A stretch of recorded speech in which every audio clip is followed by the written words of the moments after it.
All right, welcome to the 2024 MICIP Collaboration Series. Yes, it's 2024, and yes, we've been doing the collaboration series for a few years. So we have lots of resources to share. We have lots of history that we can share, and really looking forward to being with everybody here for these 3 sessions. And there are going to be a couple other opportunities to collaborate through the MICIP user group. We'll talk about that later, but our sessions for this year are all Wednesdays. They're all at 9 o'clock. They're all with this same Zoom address. So you can see there we're on January 17th today, March 13th, and May 8th.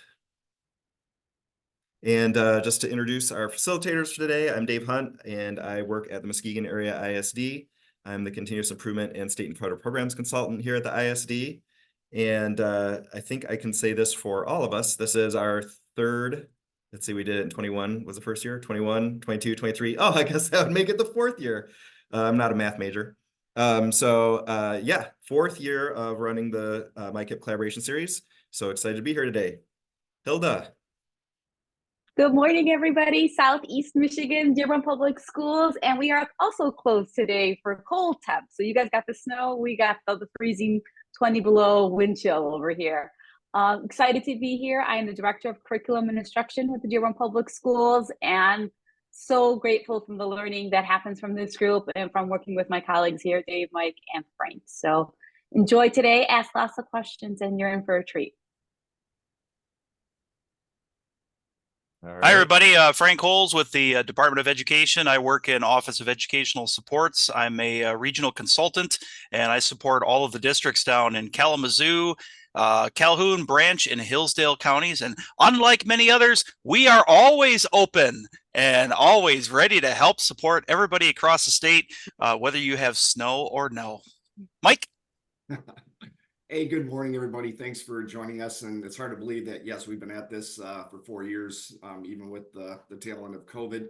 I'm Mike Fine. I'm representing the west side of Michigan. I'm the continuous improvement and science consultant at the Ottawa ISD. And we're kind of, you have a landmark, so to speak, it would be near Holland, Michigan. So welcome, and we look forward to supporting you all on your journey of continuous improvement. All right, wanted to talk about our outcome for the series. Number one, we really want to improve and strengthen your continuous improvement teams and processes. And that is going to be the big focus for today, is talking about the teams and processes and understanding continuous improvement in general. In addition to that piece about strengthening your teams is we really want to build an understanding and fluency around the continuous improvement process and the use of the MICIP platform. So we're not going to be in the platform a ton for this series. We do have a lot of resources to point you toward if you do need platform help, but we will be in it quite a bit during the monitoring portion of the series, which is going to be in a couple of weeks. And then also we want to emphasize that importance of implement, monitor, and adjust. So MICIP's been around for several years. So this is our 4th year of doing this series. And so really, the focus is on really putting those plans into place and monitoring the effectiveness of those plans and making any kind of adjustments. So we'll be putting quite a bit of emphasis on that later on as well. I did mention that we're mostly focusing on continuous improvement outside the MICIP platform, but wanted to mention if you are brand new and you maybe are not familiar with the platform and how it works and what all the different parts are and all that, we do have a full presentation about that we did at the October 23 MDE Continuous Improvement Conference. And just going to pop over to our dashboard here real quick. All of those resources for that MICIP 101 are linked right at the top here. So the full 101 presentation is here. This was a double session. So we spent 2 full sessions going over all of this information at the Continuous Improvements Conference. So the full presentation is here if you need that. And then the videos of both of those sessions are there as well. So if you are newer to continuous improvement or new to MICIP, then that is going to be a good resource for you to go back to, because we are not going to be going over a lot of that 101 stuff. That was we kicked that off at the Continuous Improvement Conference. So specifically for today, we are really going to be digging into teams and structures and those teams that do the work of continuous improvement. We have many resources that we're going to connect you with today that will really help to strengthen those teams and processes. And we wanted to give everybody an opportunity to be reflective about where their team is right now with continuous improvement and where we'd like to be. So there's going to be some time to do some reflection about that. And also we'll have a little bit of time to get into some breakout rooms to do some collaboration around that. So just a few logistics. Our series dashboard, which I just popped up here on the screen, and Hilda has dropped that link into the chat. This dashboard is always going to be available at this bit.ly link, that bit.ly/24 MICIP collab. And you are welcome to bookmark this. Just hit the star up on the address bar, and that will bookmark this for you. All of our resources will go into this, and at the end, we'll tidy this all up and have it all in one package that will be available. It'll always be at that same address. So make sure that you link that. You're welcome to share that with anybody. The series is free, so you can send this to anybody else. They don't have to be registered to get it or anything like that. Similarly, we're going to be posting the recorded content to that dashboard after each session. So that link will go right here where it says video session will go here. And we'll do that for each of our sessions. And like I mentioned, you can share this with anybody and you can share any of the resources. You can use any of the resources. I always get emails afterward, hey, is it okay if I use this piece or that piece, or can I present this at my next meeting? Yes, the answer is yes to all of that. You just can't put it on teachers pay teachers. If I'm not making any money off of this, you aren't either. So actually I was talking to somebody the other day. I'm like, you know what we need is teachers pay administrators, or or administrators pay administrators. We could do that. Then like I mentioned, you don't need to attend all of the sessions live. You're welcome to participate in this asynchronously. So the dashboard's always there. So if you have to miss a session, you can always come in, you can watch the video, you can look through the resources. But you can only get the sketches if you are here in person. So that is the sign-in, good sign-in reminder. And the sign-in is right on the dashboard, right up at the top, where it says, please sign in. And I found out that we don't have to sign out for sketches anymore. So we're not making everybody sign out, but you do at least need to sign in. So just continuing our logistics here as far as communicating with us, and we do like to make this as interactive as possible. And so please use the chat. If you see a resource that you think is really valuable, please let us know in the chat that you think, wow, I hadn't seen that one before, or this is a great resource. If you have resources to share, you're always welcome to drop those in the chat. And we're always going to do our best to answer any questions that you might have. And anybody else can chime in too. So we are all just practitioners like you are. So we're not any more of an expert at this than anybody else. We're just the facilitators of this. So you're welcome to chime in. If anybody has questions, you're welcome to provide any of your own answers or any of your own resources. Speaking of resources, we know that there are all kinds of resources out there. We're going to share a bunch today from MDE or some that we've used. But we know that many of you have created resources or you've accessed resources from your ISD or other sources. So please share those. You're welcome to put those into the chat. And you can also put that in our resource repository, which is linked right here. So we've maintained this all the way back to our first session. And so these are all resources that people have added over the years. And there's a lot of really great resources in here. And we are really hoping to continue to expand out all the different resources that are in here. So there's some really great things and some things that people have dropped in here that we have worked into our own processes and are now part of our presentation today. So please use that resource repository, drop any new any resources that you might have in there, or just drop them in the chat and we will add those for you. Just last piece about that resource repository, just adding your contact information is totally optional. Sometimes people like to know who put that in there in case they have questions about it or wanted to follow up or thank them or whatever. So, but it's totally optional to put your contact information on that resource repository. All right, wanted to just do a quick engagement activity. And this is, we're not going to really give you a scale. It's just, this is a 1 to 10. We're going to give you the scale, but we're not going to give you criteria. So just on a 1 to 10 scale, this is asking about what do you think that your, I'm going to say your district's readiness is around to do the work of continuous improvement.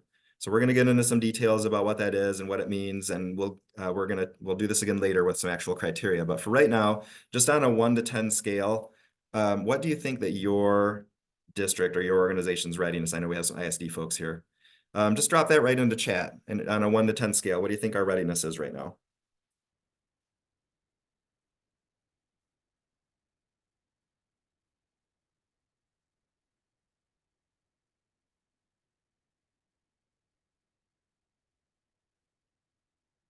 All right, I'm seeing lots and lots of 6s and 7s. I've seen a few 8s. I've seen a couple of 2s, a lot of 5s. So my scientific analysis of this is that this is higher than previous years. So Frank and company, what do you? I'm seeing some nods. So in previous years we've gotten a lot of like 1s. People were putting like -5. So this is really just from a statewide perspective and from a facilitating perspective. I think that this is some really, really good news. I'm very super excited to see that there's that readiness is improved. I think we should attribute it to Ben Borkel. Come on, right? I mean, we miss Ben, so let's give him, yeah, Ben's taught us all a lot. Let's see. Let's see. Is he crashing the party? He is crashing the party today. Ben, you just got a call out, Ben. So Mary, thank you for that. I agree. Ben has been super instrumental in that. And I think the good news is that MDE is not going to let him go quite that easily. So Ben's still going to be around helping us out with us. So that's awesome news. I'm really glad to see that. Like I said, that was not exactly the most scientific analysis, but I know that that's much higher than we usually get when we're looking at this. So great news. Really appreciate that. Ben, I see you want to chime in. I'm good. I just when you were just saying that this is our 4th year, I think a lot of it has been due to the kind of practitioner sharing, such as all of you are doing today too. So as I see the growth of even this session over the last 4 years, I think for me, it's exceeded what I had hoped we would do when we first started this. So really appreciate all of your leadership in doing this, as well as the sharing across the state that this kind of a vehicle has enabled. So just excited to be here, excited to hear what everybody is doing, and excited to even learn some more with all of you today. So thanks again. Thanks, Ben. All right, so we're going to come back to this readiness continuum here in a little bit after we give you a couple of after we go over a few different things, and we'll actually give you some criteria next time to maybe rate yourself with. But we just wanted to kind of just at the beginning here, just get a general feel for things and feeling really good about where we are now. And so that may mean that there are some more resources that people are going to want to share. So that's definitely one of the great things about this is collecting those resources, like I mentioned earlier.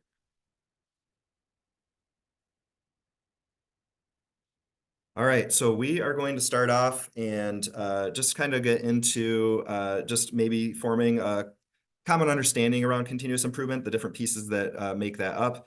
And we are going to spend a good chunk of our time on team establishment and processes. And we are going to talk a little bit about data this morning also.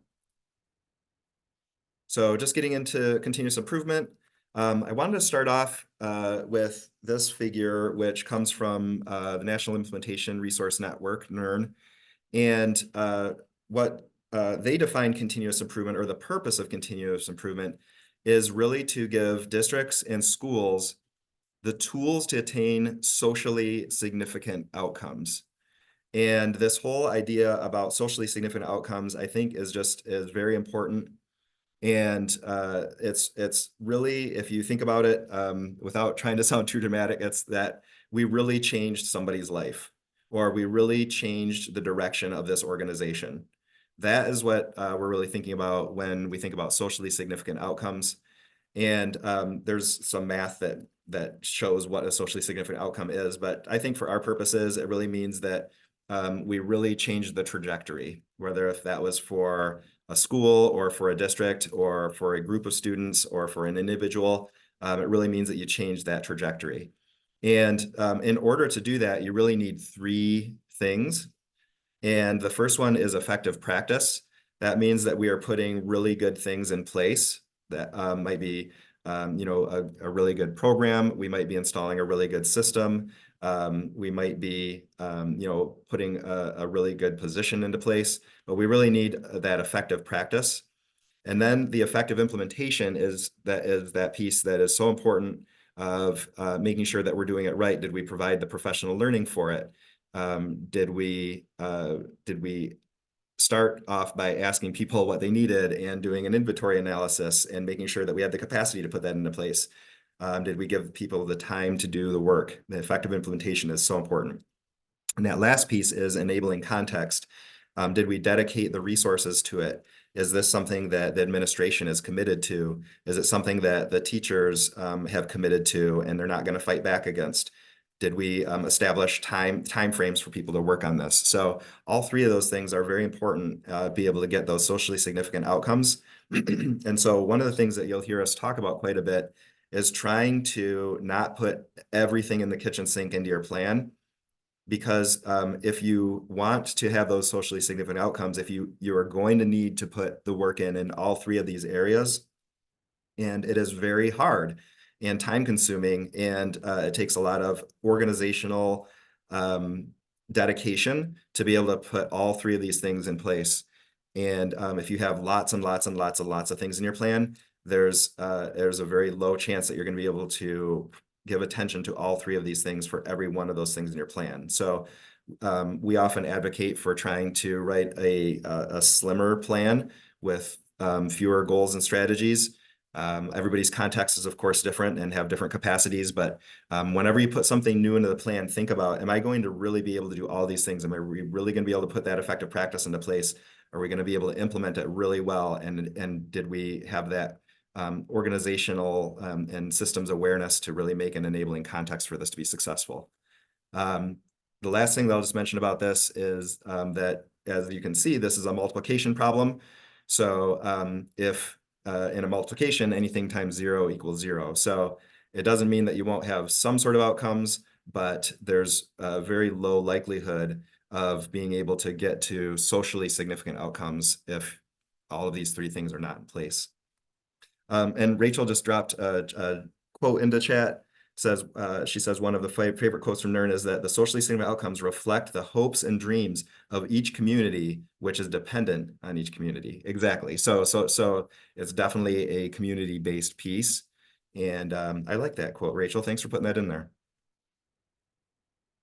All right. So just kind of want to start with that kind of big concept. And then wanted to talk about, I really feel the need to still put this in. We made this the first year and we talked as a group and we said, you know what, we've been doing this for a long time now. Do we still need to talk about this whole idea about that this is a district-led process? And we, from our experience of seeing of working with districts, we're still seeing this kind of mindset of we are going to make these school plans, and these school plans are going to get aggregated up into a district improvement plan.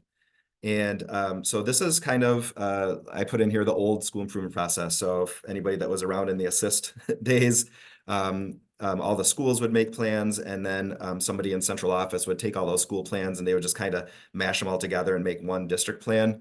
And it was a very linear process. And I always knew that it was getting toward the end of the year because all the principals would get together and we'd sit down in the office and we'd we just update our school improvement plans, and then we would kind of just move on. And so that linear process of school improvement really meant changing the dates on the next piece. And then somebody in central office would take all those things and smash them together, make one giant, 75-page district improvement plan that they could justify every possible thing under the sun in the consolidated application. That's kind of what we are really hoping to move beyond that. And this graphic is another one that we created. There's many other ones out there. Anybody's welcome to put anything in if you have other graphics that explain this really well. But really, at this point, we want continuous improvement to be a district-led process. And what's really driving that process is this continuous attention to whole child, whole school, and whole community data. We'll talk a little bit more about that here in a second. But instead of this being driven more from a compliance state assessment role, we really want to put a lot of attention on the whole child and our whole community. And using that data, we use that to identify priorities for our districts, and our districts really lead this process. What do we as a district want? Back to Rachel's quote, what are our hopes and dreams for our community, for our school community? And really that is what should be driving our district-wide improvement plan. And MICIP is really designed to be district-led. And really from there, we start to think about what are the strategies that we're going to put into place. And sometimes those strategies are going to be district-wide strategies. Sometimes some of those strategies make more sense that the elementaries are going to put those into place, or sometimes it might be something that secondary is going to put into place. But really, it's not really about individual schools making plans and then putting those together, or even really about making a district plan and the school kind of thinking about how they fit in. It's how can we all work together to move toward those outcomes. And we are going to get to the point where there's some integration between between MICIP and the consolidated application. I just mentioned consolidated application right now. We are actually in that process of doing the consolidated application, and there will be some more integration in the future. But for right now, really just really concentrating on that. Thinking about that whole child data and making this a district process is what we're really trying to show on this. Last thing I'll mention is this whole idea about this nonlinear piece. We really want to, as we're going, continue to go back to the plan and make sure that what we're putting in place is working through monitoring the plan and making adjustments as we go. So instead of thinking about it's the end of the year, let's check to see if our plan worked. We really want to do that as we go. So we're going to have lots of examples of that as we move through the series. But those are some of the big concepts that we like to convey, and that really go back to the heart of what was this change with MICIP. Hey, Dave. Yes, sir. Yeah, just to throw out just a real quick example, I think, of kind of what you're talking about. So yesterday I had a conversation with a local superintendent, a fairly new superintendent to that role in a very small school. And we were talking about the change in school improvement plans and how they used to be and what they used to look like back in assist, and days when we had 4 or 5 or 6 or sometimes even more goals than that, and how our recommendation now is to keep it as simple and straightforward and streamlined as possible, possibly even just one goal. And we talked a lot about the idea of, can you walk up and down your hallways and see any adult in your building and ask any adult, whether it's an administrator or a teacher or a para, or maybe even a parent volunteer who might be there, could you ask them, what is our district improvement goal? And maybe they can't tell you word for word verbatim what it is, but they could probably tell you, well, it's literacy, or it's mathematics, or it's MTSS, or it's behavior. Can people to give you the basic overall of what is our big goal as an organization? And if they can't, then it may not be clear, and it may be way too much for people to remember. We know that for many of us, more than one goal is basically no priority to all of us. So, keeping it as short and sweet and simple as possible so that people know it, people can remember it. And, and as far as strategies for that one adult, what is the strategy that they're involved in? at their level, at their grade, or at their class, and how do they fit into that bigger picture? So again, I think it's the kind of thing that we've changed the thoughts, we've changed the perspective around continuous improvement, and we want to make it real. We want to make it something that is doable. So just wanted to share that. It was a nice conversation that I had yesterday.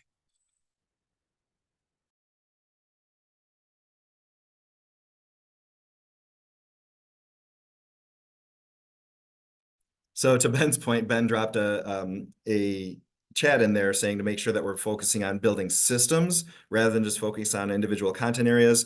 And so wanted to just kind of talk about systems a little bit. So the definition right out of the process guide is that systems are a series of interdependent and aligned processes and people working together toward that common goal. And there are lots of systems frameworks out there. We listed a few here. And thinking about MICIP really also provides a good framework for us to complete that continuous improvement process. Really gives us a way to think about what's important to us, setting those goals, and then being able to monitor that its implementation. And so we like to think of MICIP as both. It is the process, and you'll see that we in this part of our series this year are really focusing on the process piece of it. It is also the platform. And so the platform, like I mentioned earlier, we have lots of resources about that back from the October presentation that we did. Just wanted to touch real quick on this whole child mindset. I think that MDE has done a really nice job of working over the years of when we were introducing MICIP all the way back at the beginning, that we really want to focus in on that, on the whole child. And so this is that WISC model from ASCD. We're talking about the whole child, the whole school, and the whole community. So what are those needs? What kind of information can we collect on that? How can we impact that and move that forward? And the other piece that we talk about when we're thinking about this whole child mindset is also equity. And when we think about equity, we're thinking really about three pieces here. That's equity of opportunities, the equity of their environments, and the equity of the supports. And so there's a whole bunch of stuff that we could dig into for this whole slide, both on the whole child mindset and including the equity piece. But just wanted to keep that forefront. And as we're thinking about continuous improvement, that we really want to continue to put that focus on whole child. All right, so want to get into team establishment and processes and share a couple of examples around that. So Mike, I'm going to go ahead and turn it over to you. Mike has a couple of structures that he wanted to share. And I wanted to, before we get started with this, all of you might have some similar graphics or structures or different pieces that you look at these and you're like, oh, I have something that looks like that. If you do have something like that, I would love to have you drop that into chat. When we get through with this section, we're going to see if there's any in there and ask if anybody has any examples about how they have their team set up. So just to kind of give you a heads up, we are going to see if there's anybody else that would like to share, whether that's either verbally or with a graphic once we get through the section. So Mike, I'll turn over to you and you can kind of talk through these first few graphics. Thanks, Dave. If you are a lot like me, I need to see things visually to help stimulate my brain as to what can actually happen when you organize your structure. So about a year or two ago, our ISD, the Ottawa ISD, we started to really think about ourselves as our own individual school district. And that was a shift in thinking. We just were supporting programs, or we had centers-based programming, but we weren't focused on our 6 individual schools that we support as an independent school district. So the example you see here is one of our buildings, the Ottawa Area Center. The Ottawa Area Center is where our most severely cognitively impaired students go from all over our county. And so this is an example of an actual building. So at the bottom of the structure here, that this is a team leader and teachers, and this teacher is also a team leader, and they organize themselves around 4 content areas. You can see them at student and staff well-being, school-wide PBS, curriculum and instruction, and IEPs. So that we didn't use last names, but each of them had a designated team leader. And that team leader, as you go up the graphic, the blue little person, now is in part of the leadership team, which is basically building administration, or it could actually be somebody from like ISD personnel, central office. So then it denotes the team leaders, which were from the bottom on the left, and then the building leadership team, which is on the right. So the most important part of this graphic is the loop, which is continuous communication. So part of this structure, the way it's working, is that they have a common agenda, and they're able to talk oranges to oranges, excuse me, when they're looking at barriers, and also be able to celebrate successes. And then the whole, as Dave had mentioned a couple times, is their emphasis is on the whole child, and everything they do is going to be brought into that circle with those 4 team structures leading into the 5th team structure, which is the ISD leadership. So Dave, if you can go to the next slide. So this is an example of a district. And I just went on the internet and I grabbed some schools. So this is probably similar to what most of your districts have. Maybe you have more or less elementary, middle school, and high. So I just took a typical example. This particular district had 4 elementary schools, a middle school, and a high school. At the very bottom, you'll see that the teaming structure is there. You have building leader or a team leader, and then the little pink people are teachers as well. So that's your building improvement teams. So what their data said that they wanted to focus on was literacy. And I'm sure you've seen the graphics from GELN about the disciplinary literacy essentials, which are the secondary, and the school-wide essentials, which lend themselves towards elementary.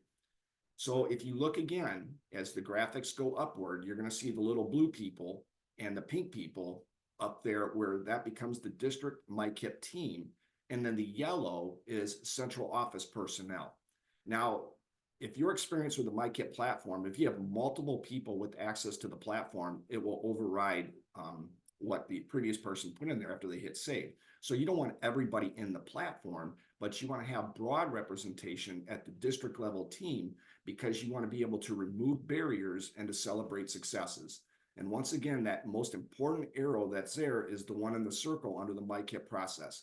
So if I'm in this district and I'm part of the district leadership team, is I want to make sure that we're using common agendas so that it's always at the forefront of our mind, because what we're doing as a district is we're focusing on literacy, and we're using the strategies that are part of the initiatives of GLN, of the school-wide essentials or the disciplinary literary essentials. So here's a typical example of a common district structure.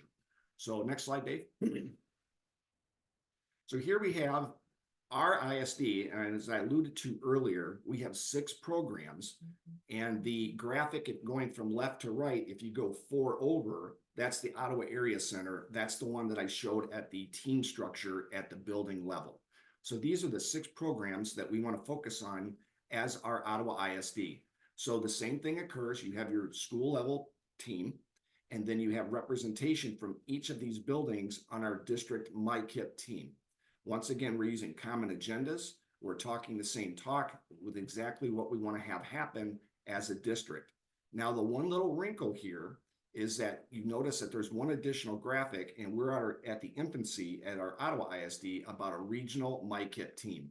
So a regional MICIP team would have representation from all of our LEAs that we serve at the regional level. So if you, just for a moment, if you covered up the regional team, and then you have the structure of our ISD, that could be for any district of the LEAs we serve.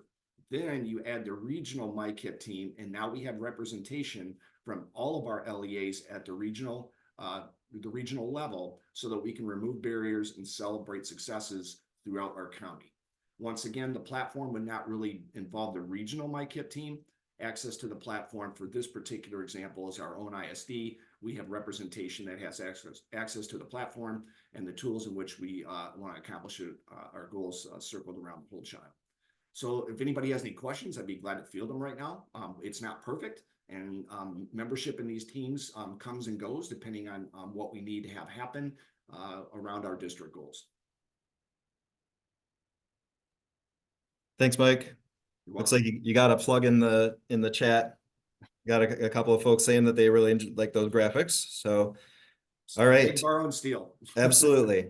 So just to show a little bit of a different way that that these can be set up. This is from one of the local districts that I work with, and so this district is really focused on implementing their strategic plan, and so they put the strategic plan up as really the guiding force for their teams, and then organizationally they put their administrative team on the same level as their district continuous improvement team. So that's what DCIT means, is their district continuous improvement team.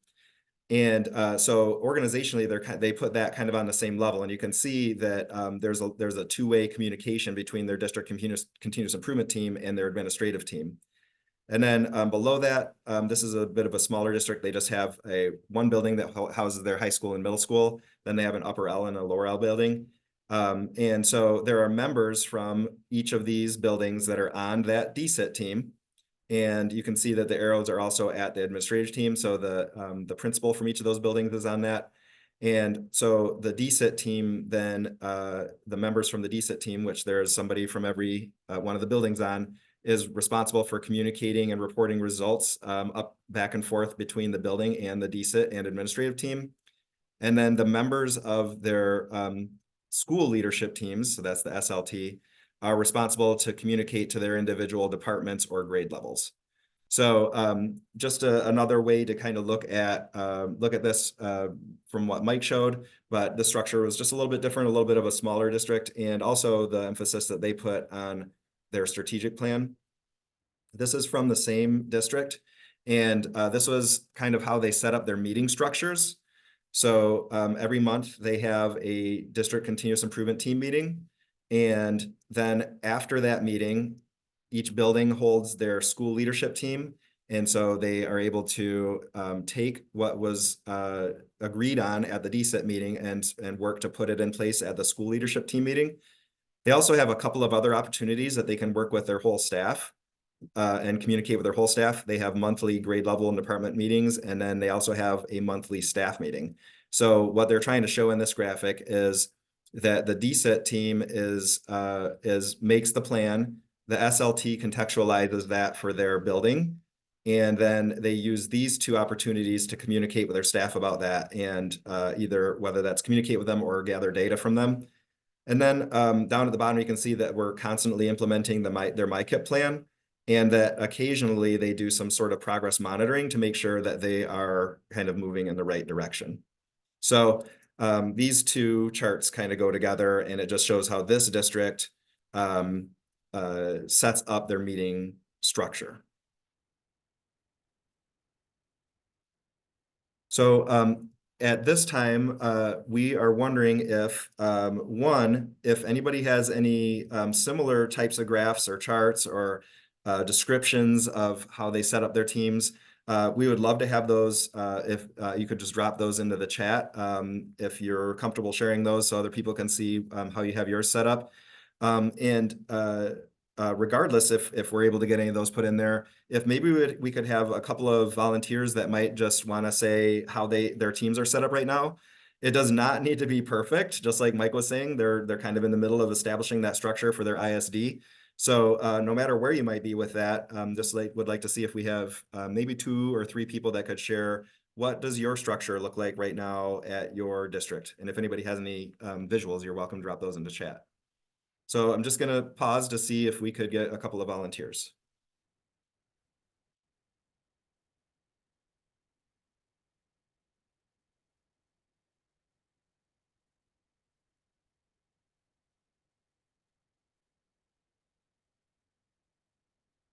This is called Zoom wait time. I'm totally calling out someone on this because she did a fabulous job with it. Michelle Falcon, share your chart. Thank you, Angie. I say with a smile. You see this? It's a real Okay. smile. Yes, and Angie, okay, so now I'm really going to show myself because I thought, oh, thank you so much for sharing that awesome chart. And now I'm like, mine looks terrible. Michelle, it does not. You know, I'm having a problem though. I'm trying to share it. I'm trying to put it in the chat and I, for some reason, can't do that. I'm trying to get it I'm trying to get to share that, and I just wanted to preface it by saying we are a charter online alternative school. So our structure definitely doesn't follow a traditional brick and mortar, anything that maybe you've seen in the past. Actually, Angie, how do I share this? I think what I will do is see if I can't share screen for you because I have access to it. You talk about it and I'll do the back work here.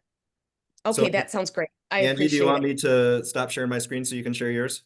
Not yet. I got to pull it up. Okay. Okay. Angie, let me know when you're ready, but Michelle, go ahead and tell us about your structure a little bit. Thank you. So, our district, and I put, bunny quotes, is that we've been in existence since 2016, and actually we were identified as a CSI school last year, and I actually welcomed that identification, strangely enough, because it really gave us an opportunity to really, roll up our sleeves and do some tough work and dig into school improvement. School improvement is something that's near and dear to my heart, although I'm a high school math teacher by trade and an administrator at all levels. I really feel like we have created something that that is going to be great in this, and we're in the infancy stages. So if you can visualize, we have 11 learning centers across the state. We have 11 learning centers from Muskegon all the way to Port Huron. At each center, we have anywhere between 125 to 300 students. Total, we have about 2,000. We use Edgenuity as our LMS, and we try really, really hard to keep our academic integrity. So it's been a challenge, especially with our new AI and all of the things that are supposed to help us. I feel like as the curriculum instruction assessment, I'm that person that I'm constantly having to think about ways to block things. So anyway, what Angie's sharing with you is actually just 3 slides. And Angie, will you go to the top one just so you guys can kind of understand our structure? When I first started, I'm like, I don't understand our organization. So that kind of gave me some context. We're the middle. And then if you'll go down, Angie, to the next one of the things that was really important to us is that we had some representation across the state so that every person, every role had a voice, because just like everywhere, you've got a outstanding rock star parapro, or you have this all-star teacher, or we have a center director, which I assimilate with a principal, who are just go-getters. And so we have all of these PLCs and teams. And actually, I did have an updated one.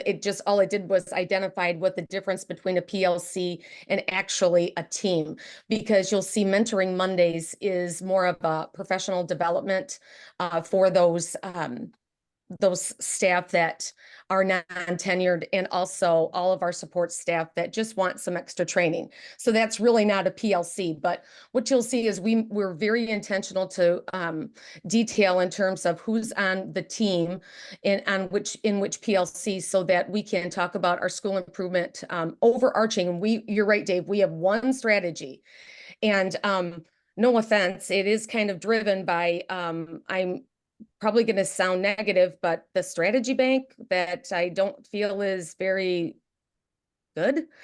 So we use MTSS. And so MTSS is our overarching strategy, but all of the activities that we list under that strategy, those are things that are discussed. And at all of those teams, we have a standard agenda. We all follow it.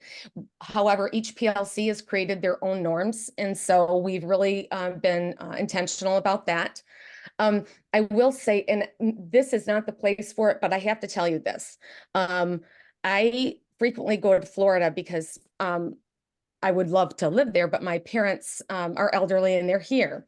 And of course, I pulled up the local school district. And this is really for Ben or anybody at MDE. Okay, I am a proud Michigander, But when you do a print our school, the MICIP plan, it looks terrible. You should see. So I pull up this local plan and I'm like, they had a Wordle on the front and everything is like awesome. Like all of the documents are formatted with outlines. And I'm like, oh, wow, this school district's awesome. So then I go to the next one. It's the state template. And I'm like, you know what? No way is Florida better than Michigan. So I'm just putting in a shameless plug for us to update and make our template look awesome. Thank you so much for letting me share. Thank you. So there was a couple of mentions in chat that if there is a way to for us to be able to share that and put that into our resource repository, it sounds like people were really interested in that. So thank you so much for sharing that. And we're just going to kind of, we have, I think, one more spot to talk about with team processes and activities. And Angie, thanks for the call out for Michelle. And I do want to share a couple of really great resources that are available around team structures. And the first, I'm not going to dig into all of these. I just want to show how they work. Mike, could you give me a thumbs up? Am I sharing my screen correctly? Okay, thank you. So I just want to kind of show how these work. So these resources were created by the MICSI group, and they are really, really great. And so they're all pretty succinct. They're all probably, maybe less than 10 pages. And they just have, they're really great resources. They all have activities that you can do with your staff. So there's a whole activity about like building your team and putting your team together. And so this activity, it says how long it'll take. It gives you all the handouts that you need to be able to do it. It says, here's what you do at your first meeting. Here's what you can do at your second meeting. So if you're really working on putting that team together, these resources are really, really great. Once you have the team put together, then there's whole sections on managing change. So if you're trying to think about, well, how are we going to get people on board with this? There's whole sections on managing change. One thing that I will say about them, just from a technical standpoint, is you do need to download it. A lot of times, if you're opening it in a browser and you try to click one of the links, it won't work. So if you're having that, you're trying to click on the handout and it won't open the handout, then you need to actually download it and open that file from your computer. So just wanted to point out that one technical piece. If it opens in the browser, it probably won't open the handouts and things like that. Dave, might I add a couple or one? Yes, go ahead. Addition to what you said is when we built these resources as the MyCSI with our sub teams, they were built to where if you want to inside facilitate them with somebody, or they're also built to an outside facilitator. So if you feel like you don't have the capacity, you can go outside, maybe your ISD or someone else. But if you want to do it in-house, they are built that same way. So just wanted to let you know that we try to take that into consideration about the capacity or lack of capacity with districts throughout the state. Thanks, Mike. Just want to point out that Ben has really been working on, and he just dropped something in the chat about this, a field resources from the field portion of the MICIP webpage. And so he just put a link in the chat to remind everybody that you can submit your resources and they'll make their way up onto the webpage. I wanted to point one specific piece out in here. I use, oops, that's not one. It's this one. I use this all the time with my building teams and my district teams. So it really talks about, you saw from all the graphics earlier, this interaction between a district team and the building teams. And this is a really great resource that came, it's one of the links in one of the MyCSI resources. And it really gets into what is the responsibility and what are the functions that the building team has, what are the responsibilities and functions that the district team has, and how can those two teams come together to collaborate. And this to me is just a really great resource, and it really helps to define those roles about if I'm going to be serving on this district team, what are the things I'm going to be doing? If I'm agreeing to serve on this building team, what are the things that I'm going to be doing? So I think this is a great resource, and I use it with all of my teams here in Muskegon County. There's also, I wanted to mention that MTSS finds our way into lots of our plans. And so we did link the practice profile here, and there's a really great resource from Macomb ISD that they shared at one of our previous pieces. It's a leadership audit that goes with the MTSS practice profile. Of course, the first piece of the practice profile is that team-based leadership. So there's lots of great resources through MTSS to help you build teams and understand what those teams should be doing. So lots of great things. If you're still wondering what your team should be doing when they get together on a monthly basis, I'm not going to open this up right now just from a time perspective, but we do have a month-to-month continuous improvement checklist that was made by the group that maintains SI Timeline. So lots of great resources to help you form your team, decide what your team should do when they get together, and to continue that continuous improvement process. All right, wanted to talk real briefly about data, and then we are going to get into a breakout room. So Frank, if you could start firing up those breakout rooms, we're going to go into those here shortly. Just wanted to mention that about the 4 types of data, and really those are explained here on this graphic that we really like to use. There's all kinds of data that fall into kind of 4 main categories: demographic data, achievement or outcome data, process data, perception data. And the challenge for all of these is really to start to think about how can we get more and more whole child data put into the sorts of data that we're using, that we're collecting, and that we are using for our continuous improvement processes. So I think that there's no shortage of data that's out there. Now, what our challenge is to really think about the quality of the data that we're collecting and making sure that it really goes back to those tenets of the whole child that we had talked about earlier. We do have some examples to share, but I think that we're probably going to have to put this into our the next part or into our next session, Mike and Hilda. Just from the interest of time, I do want to give everybody a chance to get into their breakout rooms. We do have some examples. They're all linked here. Looks like we might have some sharing issues. We'll make sure we get those things all cleared up. So we do have some examples, and I think maybe we'll start off our next we'll start off our next session by sharing some of those examples. So really just kind of the bottom line, as you can see, there's all kinds of work that needs to happen outside of MICIP. You can't just be like, well, I'm going to open up the MICIP platform and suddenly continuous improvement is going to happen. We really need to have these great teams. We need to pick the right data to look at, so we're making the right decisions. The MICIP process guide does a really great job of thinking about all the things that have to happen outside of the platform.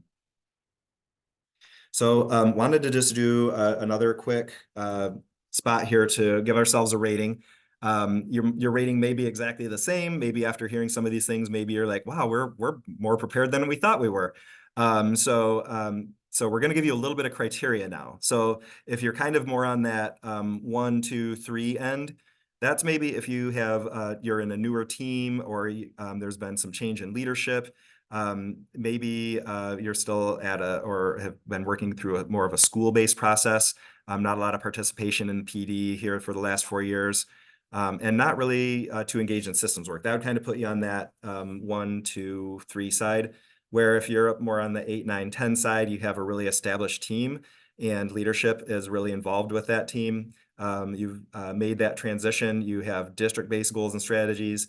You have a solid team that really understands those mindset shifts of systems work and whole child. And you have some really well-established and aligned goals on that 3 to 5 year cycle.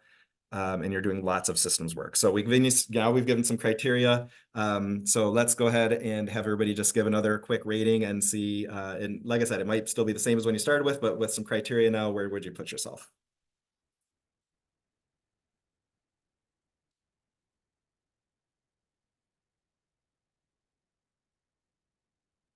All right, seeing a couple of slightly lower numbers this time around, now that we put the criteria up. So I would say my scientifically mathematical calibrated brain has shifted it slightly lower on the average. So, well, I hope that some of those resources will help to build up your capacity around maybe some of those areas that you kind of bumped yourself a little bit lower in. So hopefully some of those resources will help, and we'll keep going, and we'll have more time together in the upcoming sessions. So as far as what we'd like to do for right now is we would like to go ahead and get into some breakouts. So I'm going to pause the recording real quick. All right, so I wanted to welcome Grand Haven here, and MJ, do you want to go ahead and introduce yourself and any of your team members? Yes, thanks for having us. My name is Mary Jane Evink. I'm from Grand Haven Area Public Schools, and I'm the Director of Instructional Services. And I'm delighted to have some of my colleagues with me today. Tiffany Zappa is an instructional coach, and she's one of the tri-chairs for our MTSS team. And Allie Harder is the Assistant Director for Special Education, and she is another one of the tri-chairs for our MTSS team. And while I'll start by saying, while our district continuous improvement team and our MTSS team have merged, that's kind of the end of our story. It wasn't always the case. And so I'm here to tell you about the evolution of our teams. And I'm happy to learn with you and to hear any suggestions that you might have throughout this exchange today. So what I did was to simplify the process, I broke down the evolution of our team structure into 4 phases. Slide, please. So your districts have these teams that you can see on the slide. And about 10 years ago, back in the days of Assist, we had multiple goals, and these teams were working towards those kind of specific goals, and they were working side by side, but they were not working together necessarily. So the communication and coordination between them existed, but it took a lot of effort. And in retrospect, it seems kind of awkward. That said, we always want to make meaning out of compliance. And so all year long, we were, in the implement, monitor, adjust cycles and collecting data as part of the CNA process. Slide, please. So about March or April of that cycle, we would bring together our leadership team and we would have a capstone meeting. So those teams would be looking at data narrowly, specific to one's role. They would have professional learning specific to one's role, working in small systems specific to one's role, and reviewing all of these pieces very specific to their role. And we were relying mostly on the leadership team to have the vertical conversation among them. So that was kind of clunky, but it was happening. And so in March or April, we had this capstone meeting of the CNA process where we would summarize the district data, the process data, the academic data, the perception data. And then we would ask some really important questions about how we wanted to spend our resources, our time, our effort, and our money to get the biggest yield for student achievement. And then from that meeting, we wrote our school improvement goals and assist. Slide, please.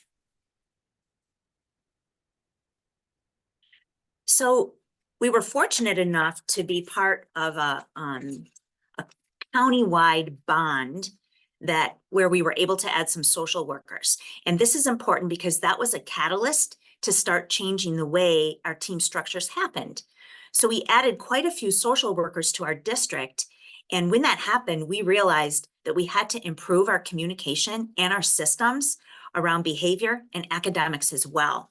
And so our former superintendent had the foresight to bring everybody together in a room, and he called it the summit. And at this summit, each school brought a principal, a social worker, an instructional coach, a resource room special education teacher, a general education teacher, a school psych, and a counselor. And all the elementary schools were there at one time for a half a day, and all the secondary schools were in the boardroom for a half a day. And we were using a protocol to really work through what is our existing state, what is our desired state, and what are the actions that have to happen to get closer to our desired state. And as this was happening, you could feel the frustrations reduced. You could feel the energy improving. And the special ed director and I looked around and said, this should probably be our school improvement structure. This should probably be our MTSS structure. And so as we thought about that, the pandemic hit and some things were put on pause for a little bit. But again, that also gave us some time to reflect. Slide, please. So with the dawn of MICIP, I'm a person that typically doesn't like change, but I really liked the idea that MICIP asked school districts to move away from compliance and put their effort towards the meaningful practices of school improvement. So like you, Grand Haven Area Public Schools picked one goal at first, and now we have two goals. And we kind of copy and pasted the idea of the summit to bring all of those teams together at the end of one school year in May. So they'd all come together. We had more people involved, and they had input towards that one goal. And then we expanded it and said, let's have two meetings like that, where each school brings their summit team. And I could also call it a school improvement team. I could also call it a guiding coalition. And the meeting in May, its purpose was to set the goals for the following year based on the CNA processes. And then the February meeting was a mid-year check-in. And we asked ourselves, did we do what we say we were going to do? And what did we need to do, the adults, to finish the year strong? So we looked at district data and we reflected and planned action items. And I'll borrow from the theme of simplicity. We tried to keep those action items very focused, but it was team-based. So there was quite a bit of ownership. And while this was happening, MTSS was happening in theory, but we were not using the explicit vocabulary of MTSS. It was embedded and implied, and we knew we had to do something about that too. Slide, please. So oh, go ahead, Amanda. Yes, this is where I'd like to invite one of the tri-chairs to help explain the next evolution in phase 4, which is what we're currently doing. So when we started to think about integrating MTSS specifically, we really wanted to think about what are those measures that would make the systems that's the goal, right? That the systems roll and the systems are embedded. And so we had a lot of systems, but how did we make the implementation sort of seamless? And so we decided to focus on then now the 3 meetings. So starting with October, and we brought in the TFI and had teams look at that and made it a digital copy that we could then have archivable spots in the data document so that teams could archive the work they had done the year before, so that regardless of leadership change, that those things would be in place and people could look at that and decide what was next for their team, and so that they could plan intentionally. And we kind of thought about it as if the MTSS was our curriculum, this was our assessment essentially, and then what were the action items from there. And then in February, we did a sort of mid-year check-in on those goals that they created. You know, what are we doing well? What do the adults need to do to finish? That was from the behavior pieces. And then of course, academic pieces through that MTSS lens. And then in May, we met again to set district goals for the following year. And then again, the guiding coalition was brought together, which those teams are part of the building team. And we would share learning together, have some celebrations around the data, identify barriers, and then create those action items. And so the intention would be that the agenda is rolling and the same, and that we're looking at data and planning and looking at data and planning with some accountability measures in place that would be then creating a district that was systems aligned, and then the implementation would just flow regardless of leadership.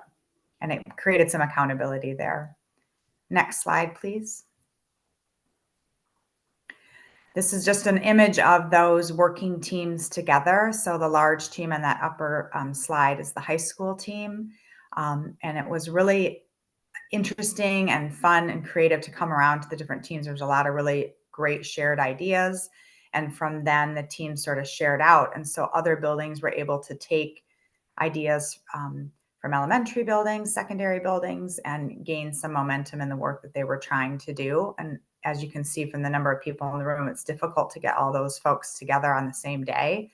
And it was a very productive work session. Next slide, please.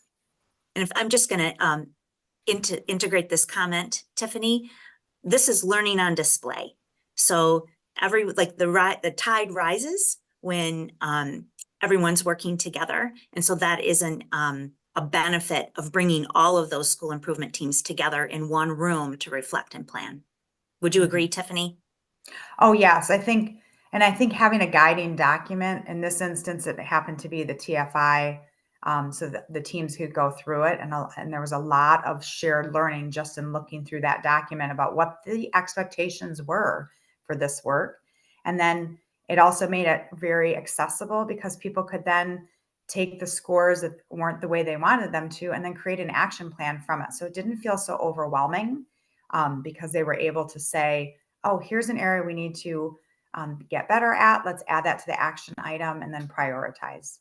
And so most of the teams that having gone through that and being able to share and put that learning out there for each other, it just kind of focused it as well.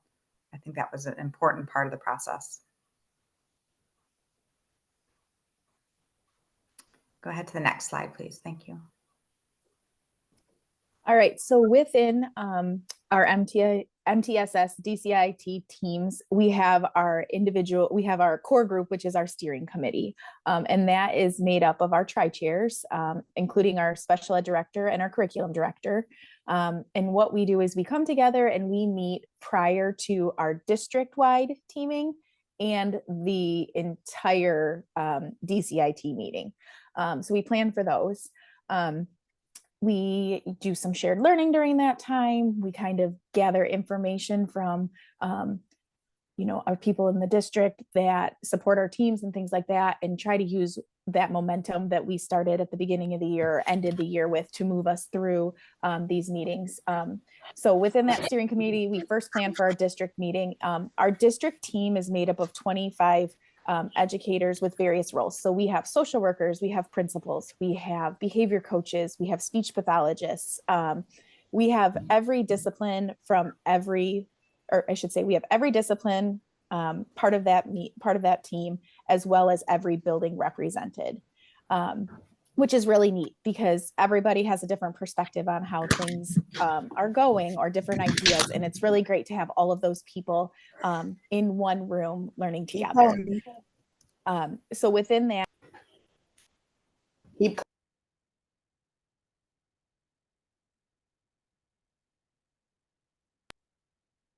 sorry, I'm not sure what happened there.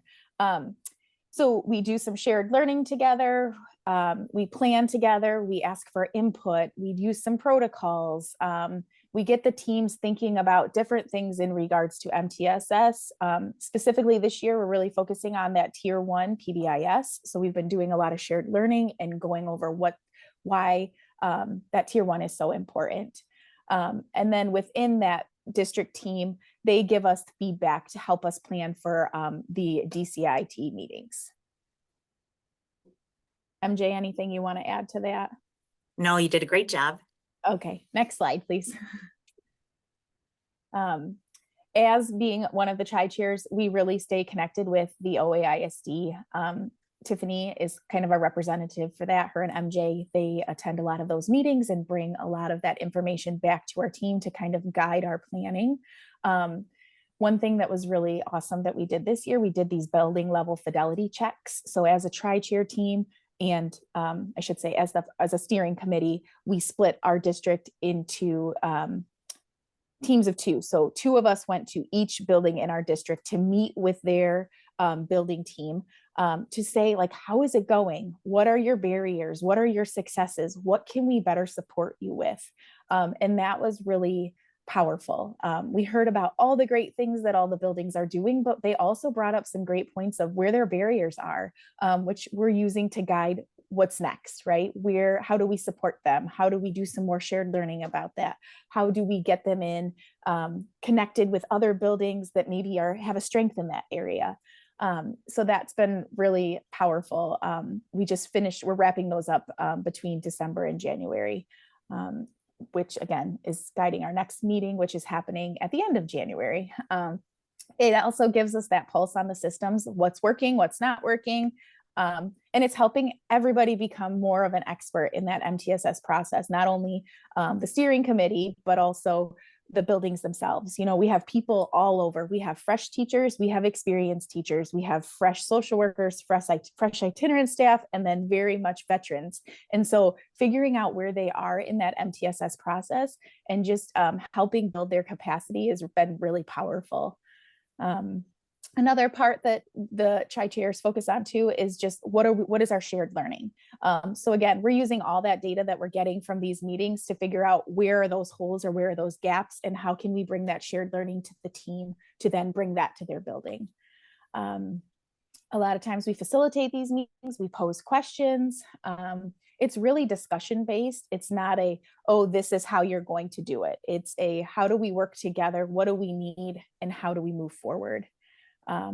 Again, we adapt based on best practices and as our capacity grows. So as we kind of master one area, we move on to the next, which has been really great.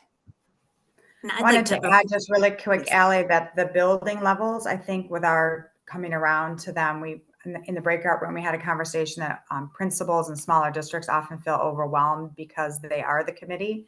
And so this allowed for those building principals to share some things that may need to be tackled at the district level.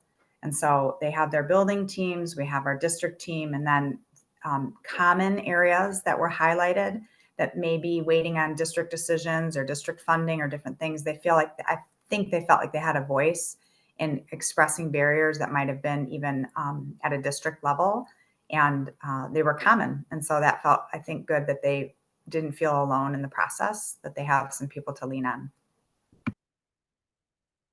I'll add that the tri-chairs are becoming experts on MTSS, and then that's trickling down to the rest of us.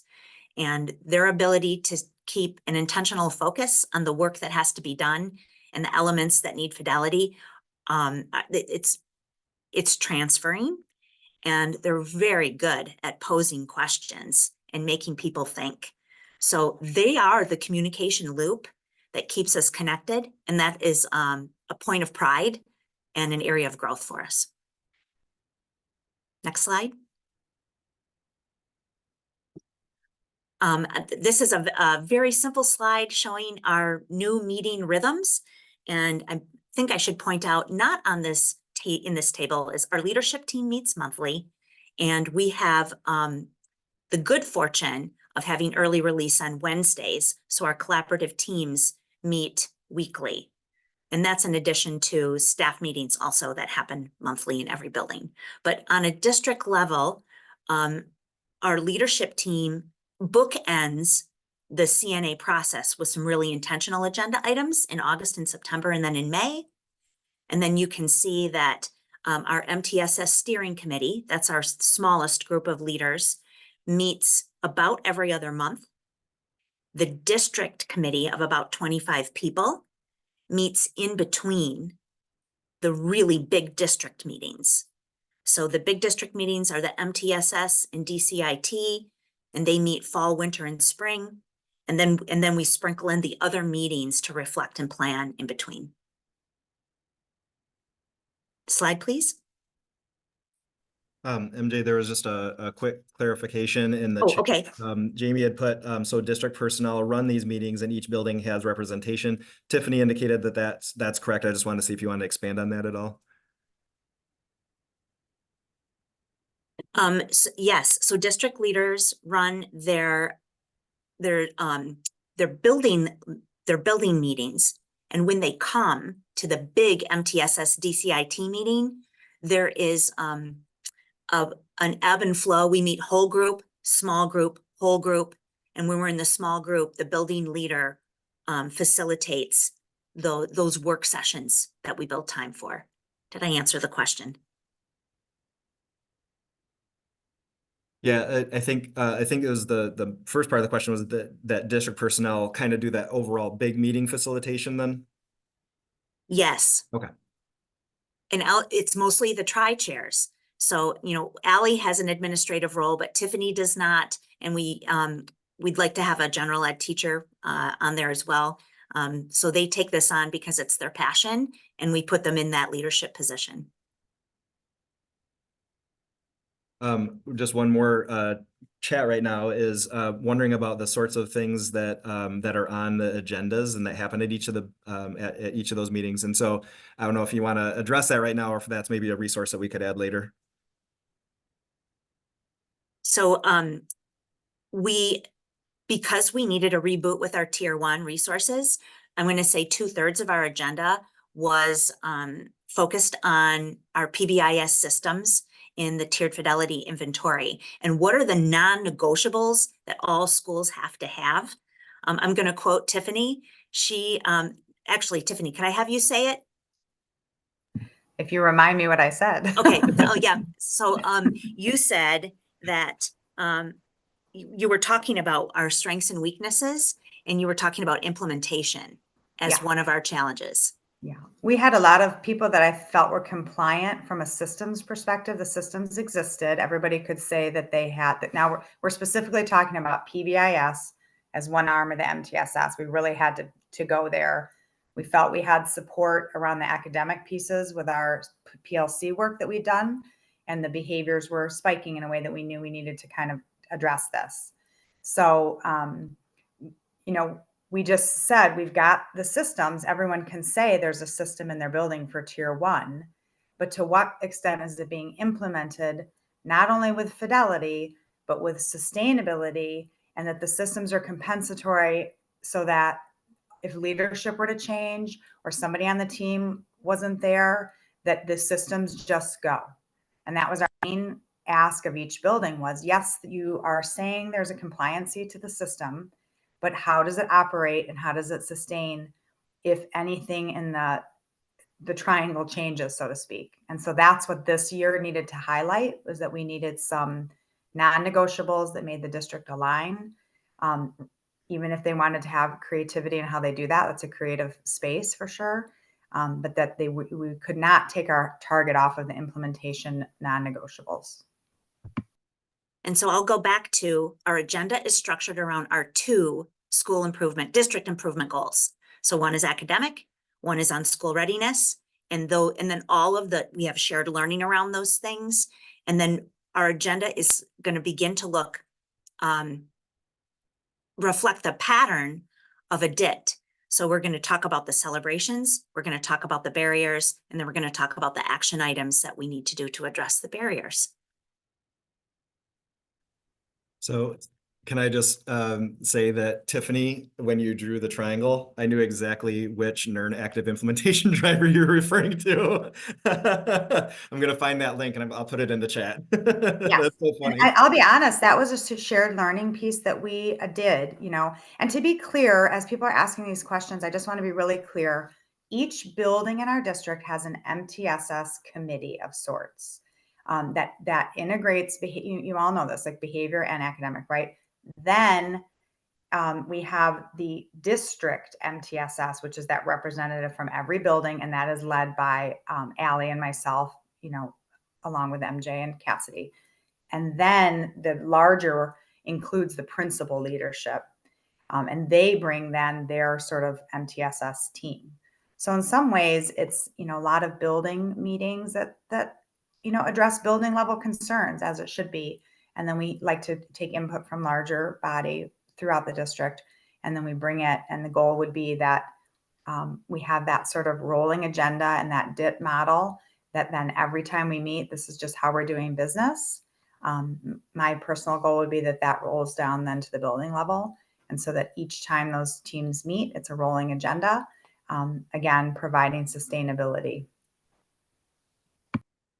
And I just wanted to jump in to say at those at the big district meetings that are held 3 times a year, that team is creating an action plan. And when we went in for our fidelity checks, that's what we based our agenda on is let's go through your action plan. Where are you in each of these steps? Like, how are you rolling this out to your like your staff?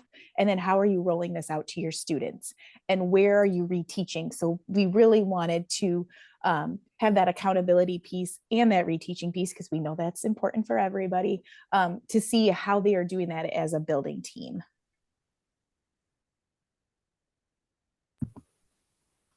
So I'm at the end of the presentation here.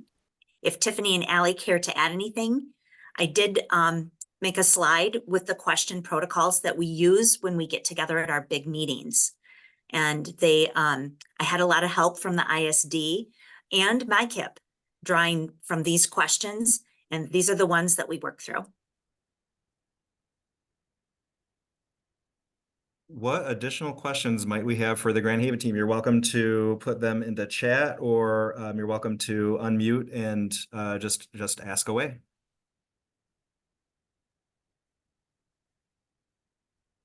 Just seeing some appreciation in the chat for sharing today. I'd like to pose one. Congratulations, Grand Haven. That awesome work that you're doing. Anytime that you put a slide deck together, it always looks clean and nice and neat, like we didn't have any problems. Can you kind of go through some of the messiness that it took to actually get where you're currently at, even though you're not at your summit where you want to be? I don't yes, care. it's Can I messy. jump in really quick? Yes, Oh, sorry. please. Okay, so prior to being in administration, I was one of the district behavior coaches. And so for the first year, I was the only behavior coach. So to go into all of the different buildings and see that everybody's doing something a little different, which is great, but also so very different to have to kind of, so I think that conversation kept getting brought up after COVID. Like, what are we doing? Like, how are we going to get everybody on the same page? And then I think we finally were able to get that steering committee together. We had the opportunity to go to Florida and learn at the conference there, which was amazing. And then we kind of brought that back. And I'll be honest, sometimes we sit in a room together and we all have a different idea of where it should go. And we lay them out and we talk about, is this where we want to go? Or what is the next logical step? Or how does that go? So sometimes we block out 2 hours for a meeting, and it might take us an hour and a half to figure out, like, this is the flow of where we're going. Or other times we're all on the same wavelength and we know that this is the next logical step based off the data from our previous teamings. So it can be very messy, but I feel like we all have a drive and a passion for MTSS that helps push us through. I heard MJ, you mentioned that at one point you're like, well, when we started under the previous superintendent, blah, blah, blah. And then, so it sounds like you've changed top leadership throughout this process. How were you able to maintain the course through top level leadership? Sometimes that seems to be a time that some processes that have been in place before are sometimes disrupted. So can you just talk a little bit about maybe that top level leadership change and how you're able to stay the course? Our superintendent and assistant superintendent always attend our MICIP meetings, our big district MTSS meetings. They are there for at least a portion of the time, so they know what we're talking about, and they also have influence into the systems and the structures. And we're really grateful for that. So the fact that they have a vested interest, and I think the fact that we make the goals, now that we only have 2 goals, it's much more manageable to wrap your brain around. So I give them credit that way. And I would, another challenge, to go back to Mike's question, is it's so easy to, when you're doing your day-to-day work, which is so important, how do you remember that we're trying to grow in certain areas. And if you only have one meeting a year, or you don't have the communication between that, that fades to the background. So the battle that we're always fighting is, how do we keep this in the forefront of people's minds so that we're working on it together? But having two goals and having the right number of meetings, not too many, not too few, helps us keep it on the front burner. Tiffany, would you add anything? I was going to just say, I think going way back from the early days of the work and seeing the evolution and the different iterations of it, you know, honestly, structure is your friend. I say that all the time. MJ smiles probably. Structure is your friend. And so I think having a really clear and rolling agenda and having the expectation of the, 3 meetings, we just added that other committee. And then obviously the building principals are responsible for those meetings. The structure is very strong and clear, and it's just not, it's just how we do business. And one of the barriers probably early on too was the autonomy that the elementary buildings and other buildings in the district sort of felt and needed to have. And we needed to acknowledge that. We needed to say the how of this work, the how you're proceeding with MTSS behavior systems or academic systems is awesome and creative, but there is this sort of line that we need to hold as a district, and it just needs to be structured in a way that it just has to roll. And I always ask leadership, if it relies on one person, we're in trouble. It has to be a system that sustains. A system is not a person, it's a system. And so I do think that original barrier of getting all of that stuff aligned was the hardest part. And MJ is correct that when you keep it in the forefront of it, because it's important work, then and you keep it organized and you honor time, and meetings are not purposeless, then that you get buy-in in that way. And so that's what I would say, just structure with very clear expectations.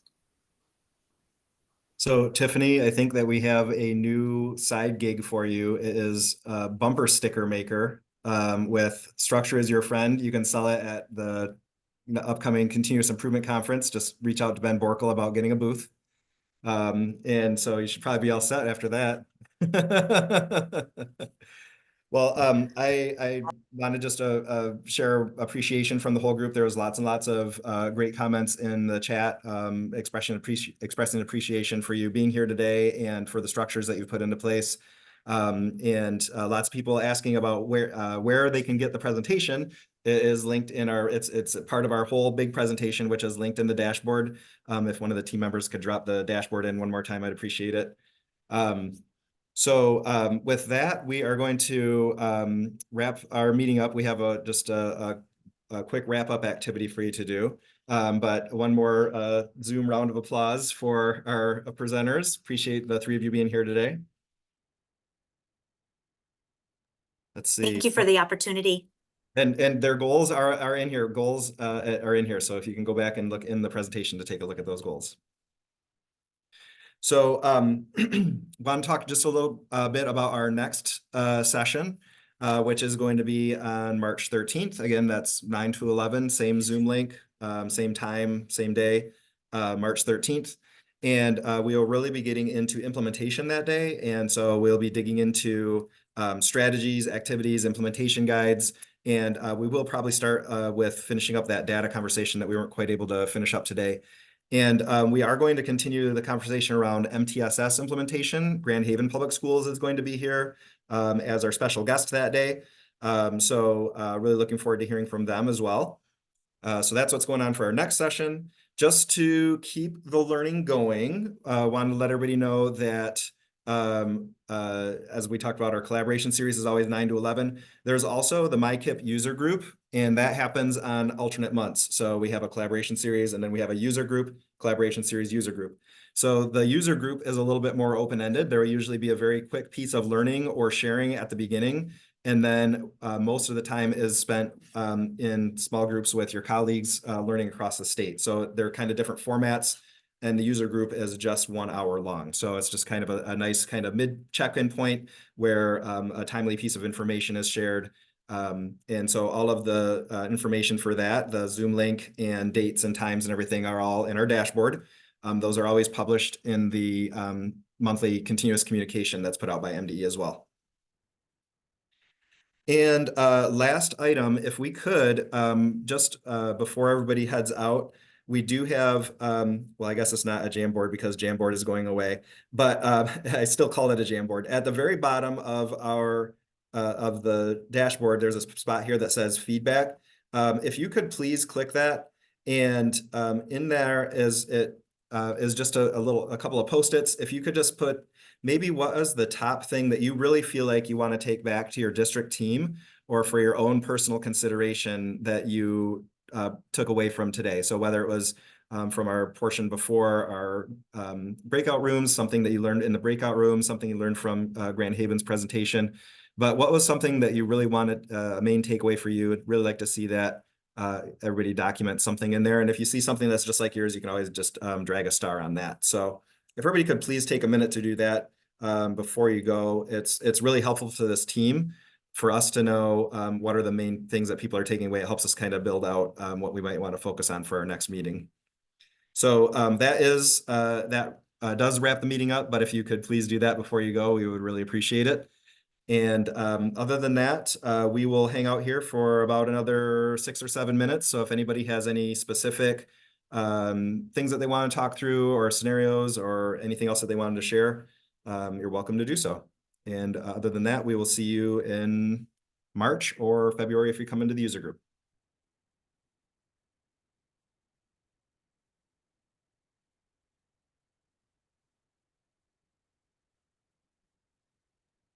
Outstanding. We're getting a lot of responses on that Jamboard. That's fantastic. Great. Yeah, thank you. That feedback is so helpful. And MJ and Grand Haven team, you guys are amazing. Thank you so much for sharing today. I just have a quick question. I wanted to know, do we have to register for each one of the sessions as they come up? I know we did for this one. Yeah, so for this one, if you just register, we're talking about the collaboration series now, these 2-hour ones. Yes. If you registered once, you're set for the whole time. Okay, very good. Thank you so much. This is very helpful. Sure. And there is no registration for the user group. You can just show up for that. Okay, Yeah, we're dropping over there. We're very informal. Okay, very good. Have a great day, everyone. You as well. David, it's Laura Stout from Walled Lake. I have Sure. just a quick question about how do we find the recording from this session? Yep. So after we log off, I have to process that in YouTube, and then it's going to be linked right here at the top of our Jamboard, or excuse me, at the top of our dashboard. Okay, great. Thank you so much. This has been a really helpful session. Excellent. You got it.